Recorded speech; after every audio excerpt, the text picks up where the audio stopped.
এত জোরে উঠলি কেন? এখন হাঁপাতে থাক, আমি যাচ্ছি। নেহা মুখ তুলে চাইল। দিহান যাচ্ছি বলেও গেল না। স্থির দাঁড়িয়ে থেকে নেহার হাঁপাতে থাকা মুখটা দেখতে ব্যস্ত হয়েই মুচকি হাসল। ঠোঁট চেপে বলল, যাব? তুই একাই আসিস তাহলে? নেহা আবারও মিনমিনে চাহনিতে তাকিয়ে রইল। কিছু না বলে জোরে জোরে হাঁফিয়ে সোজা হয়ে দাঁড়ানোর চেষ্টা করলো। দিহানের হাতটা আকস্মিকভাবেই খপ করে ধরে নিয়ে বলে উঠল, কি আশ্চর্য, এতটা পথ যখন তোর সাথে এসেছি তখন এটুকু পথ তুই আমাকে রেখে একা চলে যাবি? এত খারাপ তুই? দিহান হালকা হাসল। নেহার হাতটা নিজের হাতের সাথে জড়িয়ে আছে দেখেই গম্ভীর গলায় বলল, আজকে তোরা সবে আমার হাতটাকে ধপাধপ করে ফেলছিস কেন, সেটাই তো বুঝে উঠছি না। নেহা সরু চোখে চাইল। কিছু বুঝেই মনে হলো কোনো কিছুই জোর করা উচিত না। দিহান যদি তাকে ভালোবাসে তাহলে কোনোদিনও সেও হাত ধরবে। জোর করে হাত ধরতে হবে কেন তার? কথাটা ভেবেই দিহানের হাতটা ছেড়ে দিল। দুপা এগিয়েই হাঁটতে হাঁটতে বলে উঠল, সরি দিহান, খেয়াল করা হয়নি।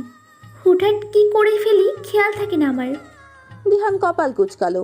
সামনের মেয়েটা যে নেহাই বুঝে উঠতে দেরি হলো না।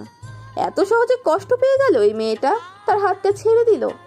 অথচ সেই দিন তাদের বাসার সামনেও কত জোর দিয়ে কথা বলেছিল। অদ্ভুত, কষ্ট পেল কেন? মনে মনে প্রশ্নগুলো করেই নিজের মাথায় নিজেই ঘুষি বসাতে মন চাইল দিহানের। দাঁতে দাঁত চেপে দ্রুত পায়ে এগিয়ে গিয়ে নেহার সামনে গিয়ে দাঁড়িয়েই নেহার হাতটা খপ করে ধরে বসলো। ভ্রু কুচকেই বলল, তুই একটুও তো মাইন্ড করিস, জানা ছিল না তো? মাইন্ড কখন করলাম? দিহান দৃষ্টি গম্ভীর করলো। কপাল কুচকানো চাহনি নিয়ে নেহার দিকে তাকিয়েই গম্ভীর গমগমে কণ্ঠে বলে উঠল। তাহলে হাত ছাড়লি কেন? নেহা অবাক হলো। হাত ছাড়বে না? তাহলে কি করবে? বোকার মতোই প্রশ্ন করলো নেহা। হাত ছাড়বো না? তুই তো বিরক্ত হচ্ছিলিস। তাহলে হাত ছাড়া উচিত হয়নি আমার? দিহান শক্ত কণ্ঠেই অন্য পাশ ফিরে বলল, না, উচিত হয়নি। কেন হাত ছাড়বি তুই? হাত ছাড়ার অনুমতি কে দিল তোকে? নেহা এবার বোকার মতো তাকালো। ফুস করে নিঃশ্বাস ফেলে চাহনিটা দিহানের মুখ থেকে নিজের হাতের দিকে নিল। দিহানের হাত যে তার চিকন হাতটা ধরে রেখেছে তা বোধগম্য হতেই ক্লান্তি মাখা নিঃশ্বাস বেরিয়ে এলো ভেতর থেকে। মুখে ফুটল মৃদু হাসি। চোখজোড়া বন্ধ করে নিয়ে প্রশান্তির হাসি হাসল সে। প্রতি উত্তরে একটা কথাও না বলে নিশ্চুপে দিহানের সাথে পা মিলিয়েই পা বাড়ালো। হসপিটালের কেবিনে নিজেকে আবিষ্কার করতেই চোখ মেলে চাইল অদ্রিজা। নিজের অনেকটা কাছে কোনো পুরুষের অস্তিত্ব বুঝে উঠতেই থমকে গেল সে। উষ্ণ নিঃশ্বাসগুলো চোখে মুখে ছুঁয়ে যেতেই কেঁপে উঠল। হাত পায়ের তালু ঈষৎ ঘেমে উঠল অস্বস্তিতে। তবুও নড়াচড়া করার মতো এতটুকু শক্তি পেল না সে নিজের মধ্যে। বার কয়েক শুকনো ঢোক গিলেও নিজের মুখের উপর উপচে থাকা পুরুষটি সরার জন্য বলতে পারল না সে। মুখ দিয়ে একটা শব্দও বের হলো না তার। বিস্ময় অস্বস্তি নিয়ে ছোট ছোট চোখে উপরের দিকে তাকাতেই বুঝতে পারলো সামনের লোকটা ফুপাচ্ছে। আরও বুঝলো লোকটার ঠোঁট জোড়া তার কপালে মসৃণ ত্বকটাতেই স্থির। অদ্রিজা হালকা কাঁপলো, হাঁসফাঁস করে উঠল। অস্ফুট স্বরে অনেক চেষ্টা করেই বলল, রক্তিম। অদ্রিজার অস্ফুট স্বরে কেঁপে কেঁপে বলা কথাগুলো শুনেই সামনের লোকটা মুহূর্তে এক লাফে সরে দাঁড়ালো। অদ্রিজা এতক্ষণ জেগেছিল ভেবেই চমকালো সে। কণ্ঠ নিচু করেই গমে কণ্ঠে বলল, সরি, বুঝতে পারিনি, সরি। আপনি জেগে আছেন? অদ্রিজা কিছু বলতে পারল না। অবাক হয়ে তাকিয়ে রইল স্থির দৃষ্টিতে। রক্তিমের শুকনো চোখ মুখ পরক করে গলা শুকিয়ে আসলো মুহূর্তেই। কি এমন হয়েছে? রক্তিম এতটা চুপচাপ, এতটা শান্ত? শরীর শিউরে উঠল মুহূর্তেই। চোখ জোড়া ছোট ছোট করে স্থির ভাবে রক্তিমের দিকে তাকাতেই মনে জাগলো কঠিন প্রশ্ন। কাপা কাপা ভাবে বাম হাতটা দিয়ে ঠেকলো তার পেটে। ঠোঁটের ঠোঁট চেপেই বলে উঠল, রক্তিম। বাকি কথাটা বলা হলো না অদ্রিজার। রক্তিম তার তর্জনী আঙুলটা অদ্রিজার ঠোঁটে রেখেই হালকা হাসলো। কণ্ঠটা ফিচেল করার চেষ্টা করেই বাঁকা হাসার চেষ্টা করলো, কিন্তু চেষ্টা সফল হলো না। স্পষ্ট বোঝা গেল রক্তিমের হাসিটা বানোয়াট। চোখে মুখে হাসির চেয়ে উচ্ছলতাটা ফুটেই উঠল না। তবুও বানোয়াট সেই হাসি নিয়েই বোঝাতে চাইলেও সবটা ঠিক আছে, কোনো চিন্তা নেই। কিন্তু মিথ্যে সেই সান্ত্বনাতে অদ্রিজার মন মানল না। স্থির নয়নে তাকিয়ে আবারও বলার চেষ্টা করলো। আমি রক্তিম আবারও আঙুলটা অদ্রিজার ঠোঁটে রেখেই লম্বা নিঃশ্বাস ফেলল। চোখে মুখে হাসির রেখা ফোটানোর চেষ্টা চালিয়ে শুকনো কণ্ঠে বলল, আপনার শরীরে ইনজেক্ট করা হয়েছে, ঘুমানোর কথা আপনার, ঘুমন। আপনার শরীরটা দুর্বল, পরে কথা বলার শক্তি পেলে কথাগুলো বলে নেবেন, ওকে? যা জানা জেনে নেবেন। এখন প্লিজ একটু চুপ থাকুন, প্লিজ। বেবিটা আপনার ওয়াইফের অসতর্কতাবশত চলাফেরার জন্য অল্পের জন্য নিজের অস্তিত্ব হারায়নি মিস্টার রক্তিম মাহমুদ। তবে একেবারে যে বেবিটাকে নিয়ে ভয় কেটে গিয়েছে তা একদমই নয়।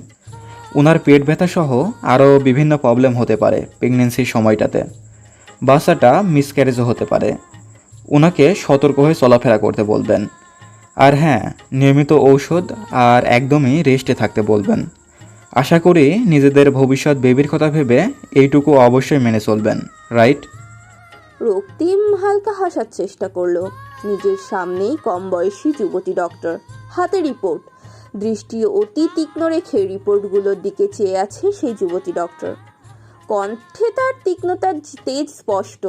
রক্তিম চোখ তুলে তাকিয়ে কিছু বলতে নিতেই সামনের সুন্দরী ডক্টর আবারও বলে উঠল, যদি এরপরও এমন কিছু হয় তাহলে সত্যি বেবিটা মিসক্যারেজ হয়ে যেতে পারে মিস্টার রক্তিম। ইভেন এবারও বেবিটা মিসক্যারেজ হয়ে যাওয়ার সম্ভাবনা 50% ছিল। আমি মনে করি এরপর থেকে একটু সাবধানে চলাফেরা করবে আপনার ওয়াইফ।